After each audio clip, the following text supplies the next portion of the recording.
Hello, everyone, and welcome to another episode of the 3X Value Growth Podcast.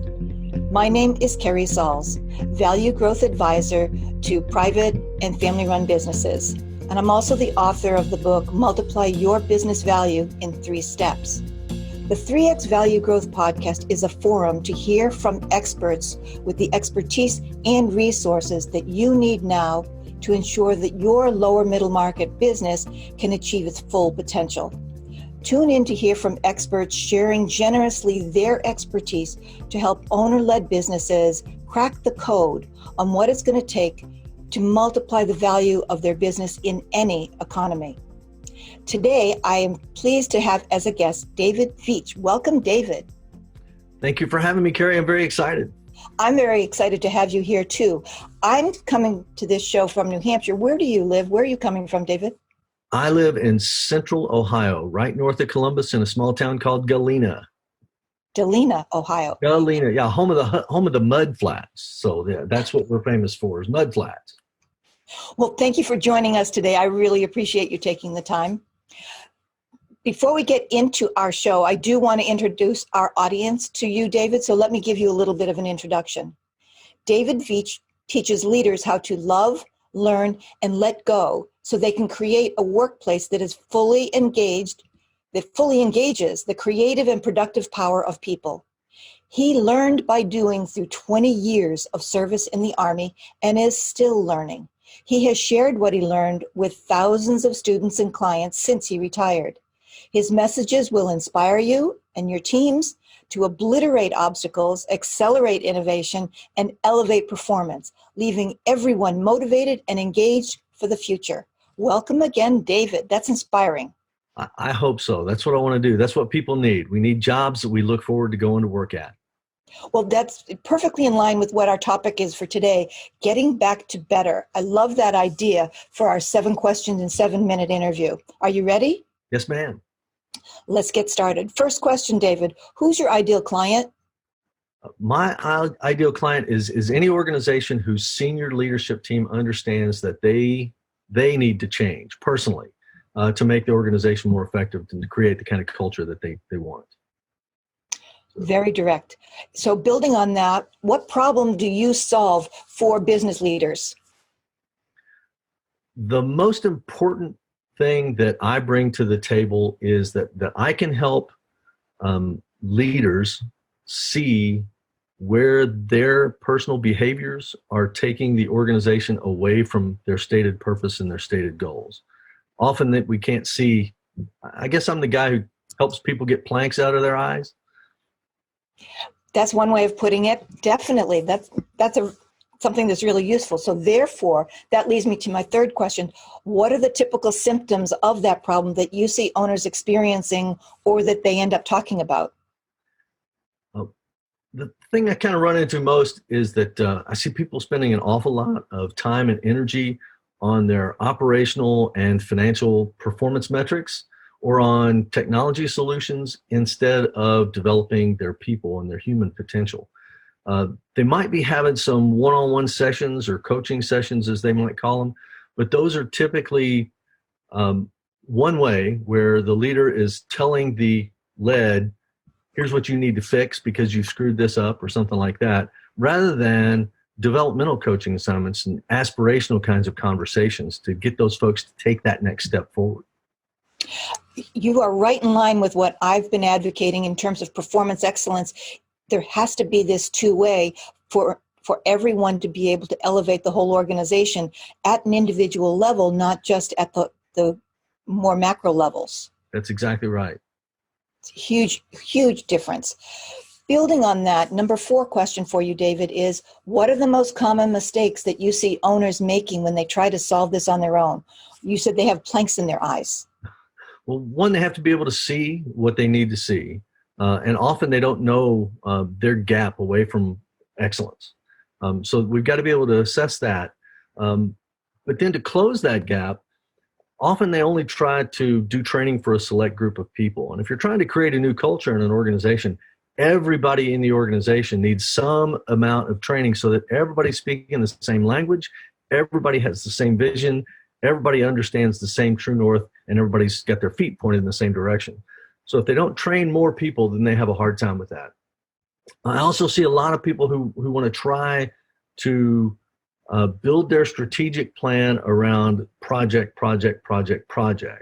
And all of their problem solving is around projects instead of really just facing the problems that they're having at work and building systems that allow them to see those problems and empowering and skilling up their employees to be able to solve those problems more effectively. If they just rush to solutions, they're going to have those problems come back consistently. So we need much more rigorous analysis, and rigorous analysis doesn't necessarily have to take a lot of time. So we need more rigorous analysis, and we need to quit paying lip service to employee ideas. We need to really put some resources behind experimenting based on those employee ideas, even when they sound like the craziest thing you've ever heard, because that's where we get true innovation. You get the innovation, but you also validate that it doesn't always have to be top down coming up with the innovation, that anyone can have a brilliant idea that really forwards the company. Well, and the energy that is generated when people know that you're actually listening and doing something with their ideas, then it just comes like a flood. It's just very exciting to see an engaged workforce switch on. And that lasts. It's kind of like exercise, that it doesn't just stop at the end of the exercise, that carries forward in everything people do for hours or days. That's exactly right. So going on to my fifth question, I'm going to turn this around and ask you, David, what's a valuable free action that you can recommend to our audience that they can take now to start to help them solve this problem? Now, I understood this question to be something that they can do that doesn't cost anything. And so I think the most important thing that people need to do, especially today in the coronavirus quarantine era, is to huddle every single day. Get your team together every single day at every level of the organization. If you're the CEO, you meet with your direct reports every single day, 5 minutes, 10 minutes max. Every level of the organization, huddle every day. Doesn't cost you anything. You listen to people. They know you're listening. You generate a lot of connection and you generate a lot of energy. Not only is that an imperative in this environment, but it takes the place of what we learned decades ago about management by walking around. That's exactly right. You can't do much walking around today, can we? We can't, but we still need to be touching everybody on a regular basis so that Absolutely. They know we're there, that we are actually there for them, and that if there's something that comes up, we can address it right away. But if you're not touching base, as you're saying, on a daily basis, even for those 5 or 10 minutes, then everything slides. And that's where your structure and your discipline starts falling apart for what you're all about. Yes, that's exactly right. I run into a lot of folks who say, "Oh, we don't need to meet every day. We can meet once a week." But I ask them, if you work every day, you need to have a plan for that work every day so that people can feel like they're productive and accomplishing things, and then just review that. And if anybody's having trouble, you can immediately intervene and give them some help, and maybe get that solved without impacting the business. Exactly. And so building on that, my next question is, what's a valuable free resource you can direct people to that will help them even further solve this problem? And this would be something from you. Well, I'm all about problem solving, and I'm all about teaching people how to solve problems more effectively. And there's a dozen really effective scientifically based problem solving methods that are out there. I've kind of tweaked PDCA into what I call the C4 process, and I've written a book about it, and I'm going to give your readers a free copy of that book, free ebook. And with that comes, it's a very structured problem-solving process, but it's very rigorous, it's very thorough, and it's very scientifically based. It also comes with a worksheet that teams can use to kind of keep them on track. It's an A3 size sheet of paper that you can document all the steps that you've taken on this problem-solving process. So as you're developing your people, they get better at it. And then the best thing in it, though, to me, is this. I've got a C4 card.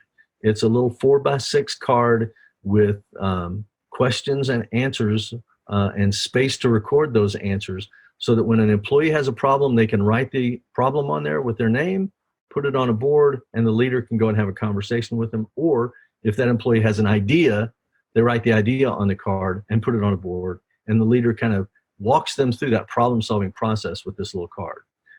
They can download all that stuff. They go to my website at www.leadersights.com. That's leader, SIGHTS.com. And click on the free downloads button, put in your name and your email address, and download everything that's up there. There's some other surprises you might find useful as well. Thank you for all those gifts, David. That's awesome. Thank you so much. And my last question for you is, what's one question I should have asked that would give great value to our listeners? And then please share that answer. Well, I think the one question that is on everybody's mind is when are we going to get back to normal, right? And so I want people to start thinking about forgetting about normal. Okay, let's not go back to normal. Let's go back to better. So what can we do now while we're in this virtual mode? What can we do now to analyze our processes, to solve some of our problems, to develop our people, particularly develop our leaders? What can we do now so that when we go back, we're better and ready to just hit it hard? So I've got a couple of ideas. One, I think we need a specific plan for leadership development while we're separated. So it might be the perfect time for a book study. And I'm going to take advantage of this time too, Carrie, just kind of plug my other book. The other book is Leader Sights, Creating Great Leaders Who Create Great Workplaces. I wish I could give that one away, but the publisher won't let me. But that would be a great little book for a book study. And then take the time to break your big projects that you have into something smaller so that you have something to talk about every day in those huddles. Stay connected with everybody. And this is a big order here, but I think it's important that we stay connected even to the people that we've had to furlough or lay off. So those first line leaders and those second line leaders should be reaching out to those folks to make sure that they've got everything they need to make it through this, because this is really a terrifying time for an awful lot of folks.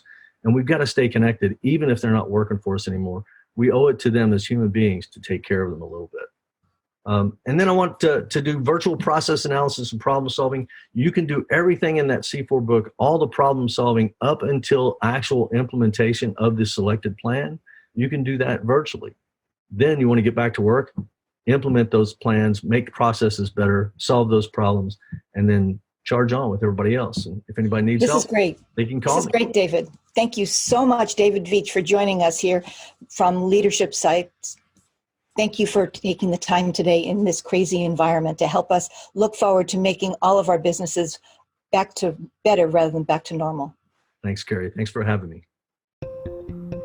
The mission we set for the 3X Value Growth Podcast is to make critical information available to owners of private businesses that will help them easily multiply the value of their business. The 3X Value Growth system we offer leverages our proprietary analytics, platform, and client portal to address quantitative, performance excellence, and risk factors to increase EBITDA.